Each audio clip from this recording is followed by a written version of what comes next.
Is there illegal electioneering at Houston ISD? It's April 3rd, 2025, and these are your headlines. Houston Independent School District is being accused of illegal electioneering by Attorney General Ken Paxton's office in an opinion sent out to district officials. The report highlights concerns over the district's use of taxpayer dollars to promote a $4 billion bond measure, which voters rejected back in November. The failed bond proposal was one of the largest school funding proposals in Texas history and faced significant opposition from community members and taxpayers wary of the big price tag. Houston ISD budgeted $2 million for a campaign to promote the bond, which included ads, mailers, and social media outreach. Critics, including parents and state officials, have questioned the legality of the district's actions. District officials, including the superintendent, Mike Miles, argued that the funds were critical to modernizing aging facilities. Miles was appointed to head Houston ISD by Education Commissioner Mike Morath when the state education agency, the TEA, took control of the failing district in 2023. Next steps by the Attorney General's office haven't been announced yet, but they could involve a full investigation or civil penalties if evidence of wrongdoing is substantiated. The U.S. Department of Justice has charged a Canadian, Aubrey Cottle, with hacking and stealing sensitive data from the Republican Party of Texas. Canadian authorities arrested Cottle last Wednesday and are pursuing additional charges. Cottle, also known as Curtainer online, claimed responsibility on social media for an attack against the Republican Party of Texas. Investigators used his posts to show his involvement and gather additional evidence.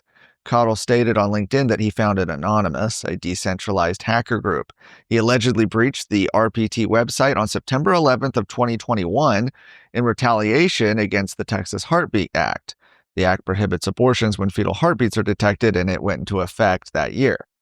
Cottle also admitted to hacking GiveSendGo, a Christian crowdfunding site, in February of 2022.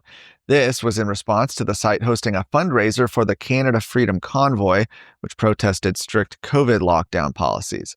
According to the U.S. Attorney's Office, Cottle faces up to 5 years in prison.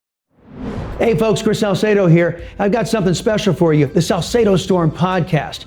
As your friendly, liberty-loving Latino, I bring you a mix of engaging discussions to help us fight for our state and our conservative values. It's the perfect way to stay informed and engaged in what's happening around you.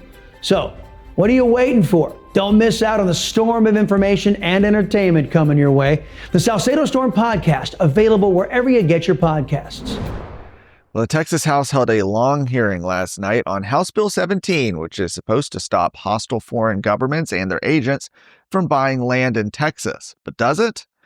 It targets countries like China, Russia, Iran, and North Korea, but some conservatives, including the Republican Party of Texas, say the bill doesn't go far enough. Representative Cole Hefner, who authored the bill, says it's carefully written to hold up in court, which is why it bans people domiciled in those countries rather than banning citizens outright. That's exactly what some members of the committee, like Katrina Pearson and Janice Holt, asked about. They say that could leave loopholes wide open.